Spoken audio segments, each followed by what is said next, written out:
가격 깎아주고 인수한 즉각 승인 이유 있었던 미국의 대우. 민간 조선소 인수했는데 갑자기 해군 함정 먼저 만들어 달라는 미정부. 와이비 대우 이유 있었네? 어서 오십시오. 안녕하십니까? 오늘은 어떤 소식이 있나요? 한국 조선업계가 미 해군 함정 정비, 수리 사업을 시작했다는 소식 전해드리겠습니다. 이어서 제1친북단체인 제1본조선 인총연합회, 조총련, 대표단이 5일 북한을 방문했다는 소식도 전해드리겠습니다. 먼저, 한국 조선업계가 미 해군 함정정비 사업을 시작했다는 소식부터 살펴볼까요? 네. 한국 조선업계가 미 해군 함정정비, 수리 사업을 시작했습니다. 최근 한국의 조선기업인 하나오션은 미국 해군과 함정정 비협약을 맺었는데요. 이에 따라 미 해군의 원리 슈라함이 창정비를 위해 지난 2일 경상남도 거제도에 있는 사업장에 입항했습니다. 이 함정은 앞으로 3달간 창정비를 받게 되는데요. 한국조선 기업이 미 해군 함정의 유지정비보수 사업을 맡은 것은 이번이 처음입니다. 그러니까 미 해군 함정이 한국 조선소에 들어가 정비와 수리를 받는다는 것인데 이게 처음이란 말이죠. 네. 한국은 전 세계 제1의 조선 강국입니다. 그러나 미국은 군함의 경우 그동안 미국의 조선소에 정비와 수리를 맡겨왔습니다. 그러나 미국 조선소는 정비 가격이 비싼 데다 비효율적이었습니다. 또 태평양에 있는 군함을 미국에 끌고 가서 정비를 받으려면 오가는 데 상당한 시간이 걸립니다. 해서 이번에 한국 조선소에 정비와 수리를 맡긴 겁니다. 이번에 한국에서 정비를 받는 미 해군의 원리 슈라가 큰 함정인가요? 큰 함정입니다. 거제도에 입항한 원리 슈라함은 군수 지원함입니다. 이 함정은 해상에서 탄약, 식량, 연료 등을 다른 전투함 등에 보급해주는 역할을 하는데요. 배수량이 4만 티급, 전장 210m, 전폭 32.2m에 이릅니다. 이 선박은 앞으로 석 달간 거제도에서 정비와 수리를 받고 다시 미 해군에 인도될 예정입니다. 미군은 함정 정비를 다른 국가에 잘 맡기지 않는데 왜 한국에 이런 사업을 맡겼을까요? 한마디로 한국 조선소가 가격에 비해 정비를 잘하고 납기를 잘 지키기 때문입니다. 지난 2월에 카를로스 델 토로 미국 해군성 장관이 한국을 방문해 조선소를 둘러봤는데 토로 장관은 내가 한국에 갔을 때 우리는 선박 건조 공정의 디지털화 수준과 실시간 모니터링에 어안이 벙벙했다며 한국 조선업체의 최고 경영진은 선박이 언제 인도될지 날짜까지 열려줬다고 말했습니다. 한국 기업이 함정 정비를 통해 돈도 벌 수 있겠죠. 큰 돈을 벌 수 있습니다. 미 해군 함정의 정비, 수리 규모는 연간 20조 원에 달합니다. 따라서 이번 창정비를 시작으로 좋은 평가를 받으면 많은 계약을 따낼 수 있습니다. 앞으로 한국이 미 해군 군함도 만들 수도 있지 않을까요? 그럴 수도 있습니다. 현재 미국은 태평양에서 중국과 치열한 각축전을 벌이고 있는데요. 항공모함 수는 11대 3으로 미국이 여전히 우위에 있지만 전투함 숫자는 370척 대 280척으로 중국이 더 많습니다. 따라서 미국은 해군 전력을 강화해야 하는데 미국 조선소는 군함을 만드는데 돈이 많이 들고 비효율적입니다. 따라서 미 해군을 강화하려면 한국과 일본의 조선소에서 함정을 만들어야 한다는 목소리가 나오고 있습니다. 다음 소식으로 가보죠. 제1친북단체죠. 제1본조선 인총연합회, 조총련, 대표단이 평양에 갔군요. 일본 교도통신이 보도한 내용인데요. 고덕우 조총련 도쿄본부 위원장 등 6명은 9일 개최되는 북한 정권 수립 76주년 기념행사에 참석하기 위해 5일 중국 베이징을 출발해 항공편으로 평양에 갔습니다. 조총련 대표단이 평양을 방문하는 것은 5년 만입니다. 조총련 대표는 허종만 의장인데 왜 허종만 대신 고덕우 도쿄본부 위원장이 평양에 가는 것일까요? 그것은 일본의 제재 때문인 것으로 보이는데요. 일본 정부는 북한의 핵과 미사일 개발에 대한 독자 제재 조치로 조총련 간부들이 북한을 방문한 이후 일본에 재입국하는 것을 금지했습니다.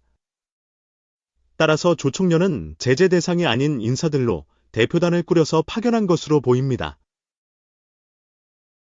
그런데 북한과 조총련 간에 갈등이 있다는 이야기는 뭡니까? 그것은 탈북민 출신인 한국의 태영호 민주평화통일자문회의 민주평통 사무처장이 4일 기자들에게 한 얘기인데요. 태영호 처장은 몇 주 전 조총련에 몸담았던 인사들과 만났다고 합니다. 그런데 조총련 인사들이 북한 당국이 지시한 2개의 적대적 국가론 또 통일지우기에 대해 부정적인 반응을 보였다고 합니다. 조총련이 왜 부정적인 반응을 보였는지 좀 더 자세히 설명해 주시죠. 김정은 위원장은 올 1월 북한 헌법에서 평화통일, 동족 같은 표현을 삭제하고 한국을 철두철미 제1의 적대국으로 명시하라고 지시했습니다. 북한의 정책이 산하의 조선에서 2개의 조선으로 바뀐 것인데요. 북한 당국은 이런 지시를 도쿄의 조총련에게도 한 것으로 보입니다. 그러자 조총련 원로들은 어떻게 이렇게 통일을 내려놓을 수 있느냐는 반응을 보였다고 합니다. 그 후 원로들은 조총련 중앙위원회에 이 문제의 질문을 보냈는데 그러자 조총련은 평양에서 아무런 설명이 내려오지 않았기 때문에 이 시점에서는 이걸 그대로 받아들이라고 말했다고 합니다. 이런 것을 보면 북한은 아직 김정은 위원장이 선포한 적대적 2국가론을 내부적으로 체계화하지 못한 것으로 봐야겠군요. 그렇게 봐야 할 것 같습니다. 한민족인 남북한이 반드시 통일을 이뤄야 한다는 것은 하나의 상식일 뿐만 아니라 김일성 주석, 김정일 위원장 등의 유훈이기도 합니다. 따라서 김정은 위원장이 자신의 할아버지와 아버지의 유훈을 뒤집고 이를 주민들에게 설득하기가 쉽지 않아 보입니다. 한국은 지금 최영기 기자였습니다. 중 선박 건조 능력 미의 232-100 미국의 선택지는 K조선뿐 반세기 만에 미국이 해상에서 패배할 가능성이 커지고 있다. 미국 전략국제문제연구소는 최근 한 보고서에서 중국의 해군력이 미국을 턱 밑까지 추격했다며 이렇게 분석했다. 미 국방부가 지난 18일 공개한 중국 군사력 평가 보고서는 중국 해군이 현재 세계 최대 규모 함정을 보유하고 있고 2030년엔 보유량이 더 늘어 미국과의 격차가 커진다고 예상했다. 2020년 양 함정수에서 미국을 처음 추월한 중국 해군은 이제 항공모함과 핵추진 잠수함 등 첨단 군함도 적극적으로 개발하고 있어 지리 차이도 좁혀질 전망이다. 지난달 도널드 트럼프 미국 대통령 당선인이 윤석열 대통령과 통화하며 한국의 세계적인 군함 선박 건조 능력을 협력 희망 분야로 지목한 배경엔 이대로라면 중국의 해군력을 추월당해 따라잡기 어려울 정도로 격차가 벌어질 수 있다는 미국의 위기감이 작용했다는 분석이다. 일각에선 미국이 100년 전 해군력이 쇠약해지며 몰락의 길을 걸었던 경국의 실수를 반복하고 있다는 지적도 나온다. 미국의 세계 패권에 도전하는 중국의 해군 규모는 시진핑 중국 국가주석이 2012년 집권한 이후 지난 10여 년 동안 빠르게 팽창했다. 1999년 이후 증강된 중국 해군력의 70% 이상이 시진핑 12기, 2012에서 2022년 때 누적된 것이다. 중국 지도부는 2012년 18차 당대회에서 해군 강화, 해외 군사기지 확보를 목표로 하는 해양 강국 건설을 국가 발전 전략으로 채택했다. 2017년 19차 당대회 때 시진핑이 해군 증강을 중국몽 실현의 필연적 선택으로 규정하기도 했다. 같은 시기에 중국 해군 전략은 방어에서 확장으로 기조가 바뀌었다. 제1도련선 안에서 적을 방어하는 근해, 방어 전략이 그 너머로 해군력을 확장하는 전의 호위 전략으로 진화했다. 도련선은 중국이 설정한 가상의 대미방위선이다. 제1도련선은 규슈 오키나와 대만 필리핀, 제2도련선은 오가사와라 제도 괌 사이판 파푸아 뉴기니를 잇는다.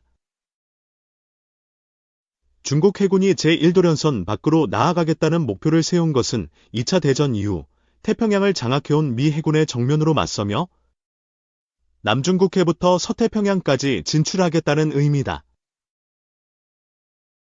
2차 대전 이후 압도적 해군력을 유지하며 세계 패권을 놓치지 않았던 미국 입장에선 큰 위협일 수밖에 없다. 중국이 미국의 해군력에 가장 눈에 띄게 따라붙는 분야는 함정 숫자다. 스웨덴 스톡홀름 국제평화연구소, 미 국방부 등에 따르면 국가별 함정 수는 2000년까지만 해도 미국이 318척, 중국이 110척으로 미국이 압도적으로 앞섰지만 2020년엔 미국 293척, 중국 350척으로 중국이 앞질렀고 올해는 미국 297척, 중국 370척으로 격차가 더 벌어졌다. 큰 변수가 없다면 2030년엔 중국 함정수가 435척으로 미국 304척을 크게 앞서리라는 전망이다. 물론 중국 해군은 미 해군의 기술의 벽은 넘지 못했다.